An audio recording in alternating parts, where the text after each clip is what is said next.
statik normatif.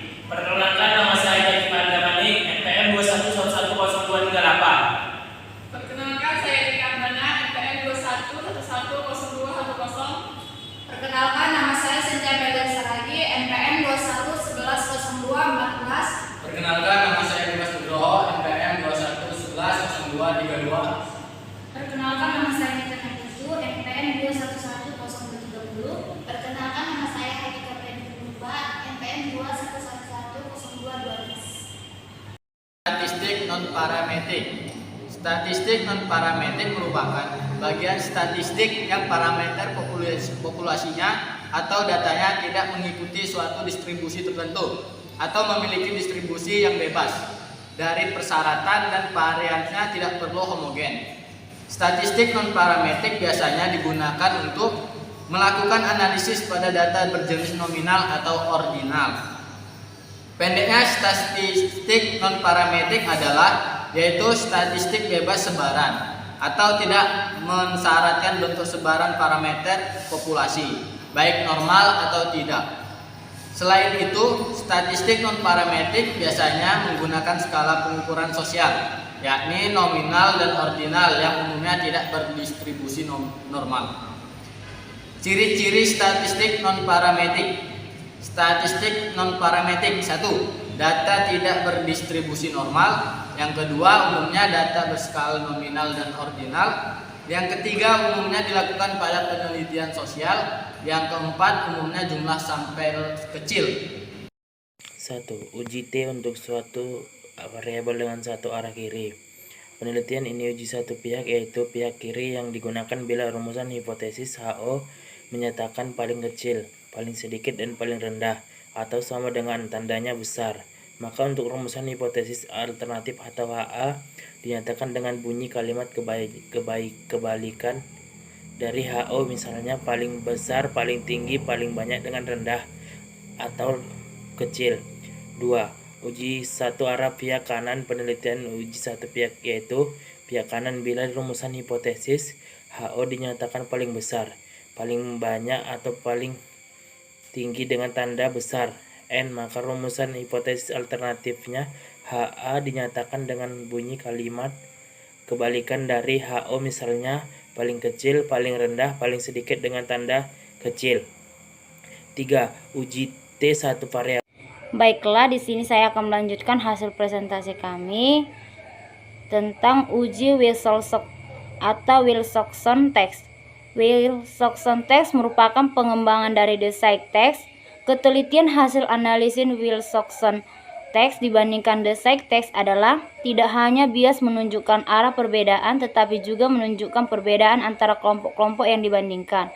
Prosedur pembangunan rumusan ini menurut H. John W. Bass disarankan untuk mengikuti langkah-langkah berikut. Yang pertama, mencari besarnya dan yang menunjukkan selisih skor antara pasang-pasangan yang diberi perlakuan eksperimen dan perlakuan kontrol. Harus ada satu dan untuk setiap satu pasang skor. 2. Jejak atau ranking tanpa mengindahkan tandanya positif ataupun negatif, dengan memberikan jenjang ke 1 untuk selisih seterusnya. Jumlah jenjang harus sama dengan jumlah pasangan. Ketiga, untuk setiap jenjang diberi tanda perbedaan plus atau positif atau minus atau negatif. Jumlah jenjang untuk perbedaan plus sama dengan jumlah jenjang minus. Jumlah jenjang plus sama dengan jumlah jenjang minus. Hal ini dapat disimpulkan bahwa tidak ada perbedaan antara kedua kelompok. Sama dengan jumlah minus, hal ini dapat dilakukan ada perbedaan antara dua kelompok. J sama dengan T minus N buka kurung N tambah 1 tutup kurung per 4, atau akar N buka kurung N tambah 1 buka kurung 2N tambah 1 per 24. Rumus 17C atau tes Wilson dengan keterangan N jumlah pasangan yang dijenjangkan, T jumlah jenjang minoritas yang tandanya sama. D. Metode statistik non-parametrik. Yang pertama itu ada uji tanda. Uji tanda digunakan untuk membandingkan data yang berpasangan. Adapun syarat-syarat yang digunakan untuk uji tanda ialah sebagai berikut. Yang pertama, Pasangan hasil pengamatan yang sedang dibandingkan harus bersifat independen. Yang kedua, masing-masing pengamatan dalam setiap pasang terjadi karena pengaruh kondisi yang serupa. Yang ketiga, pasangan yang berlainan terjadi karena kondisi yang berbeda. Untuk rumus uji tanda yaitu setengah dikali N dikurang 1 dikurang K. Uji T untuk satu variabel atau sampel. Uji T ini digunakan untuk mengetahui kebenaran pernyataan atau dugaan yang dihipotesiskan oleh si peneliti. Uji T sendiri dibagi menjadi dua kategori. Yang pertama, uji T untuk satu variabel dengan satu arah kiri atau kanan. Yang kedua, uji T satu variabel dengan dua arah. Untuk rumusnya yaitu T sama dengan X bar dikurang mu dibagi S akar N. X bar sendiri merupakan rata-rata hasil pengambilan data, mu merupakan nilai yang dihipotesiskan, S ialah standar deviasi sampel, dan N ialah jumlah sampel. Dan kelemahan statik non-parametrik. Keunggulannya yaitu 1. Tidak membutuhkan asumsi normalitas. 2. Secara umum, metode statik non-parametrik lebih mudah dikerjakan dan lebih mudah dimengerti jika dibandingkan dengan statik parametrik, karena statik non-parametrik tidak membutuhkan perhitungan matematik yang rumit seperti halnya statik parametrik. 3. Statik non-parametrik dapat digantikan data numerik atau nominal dengan jenjang ordinal. 4. Kadang-kadang pada statik non-parametrik tidak dibutuhkan urutan atau jenjang secara formal, karena seiring dijumpai hasil pengamatan yang dinyatakan dalam data kualitatif. 5.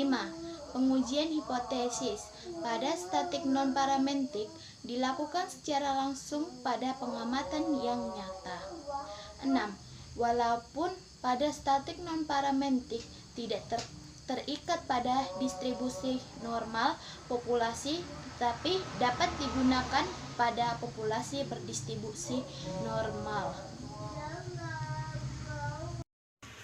Kelemahannya, yang pertama, statistik non-parametrik terkadang mengabaikan beberapa informasi tertentu.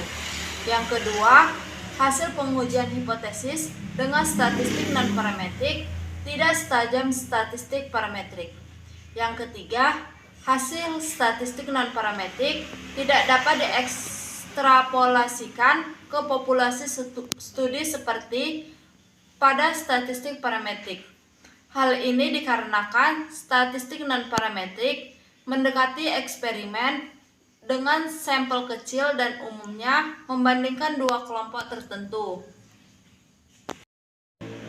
Kesimpulannya adalah statistika non-parametrik yaitu ilmu statistika yang mempertimbangkan jenis, sebaran atau distribusi data, yaitu apakah data menyebar secara normal atau tidak. Pada umumnya, jika ada tidak menyebar normal, maka data harus dikerjakan dengan metode statistika non-parametrik, atau setidak-tidaknya dilakukan transformasi agar data mengikuti sebaran normal, sehingga bisa dikerjakan dengan statistika parametrik. Statistika parametrik juga adalah prosedur yang pengujian yang dilakukan berlandaskan distribusi. Salah satu karakteristiknya, penggunaan prosedur ini melibatkan asumsi-asumsi tertentu. Contoh dari statistik non-parametrik adalah analisis regresi, analisis korelasi, analisis varians.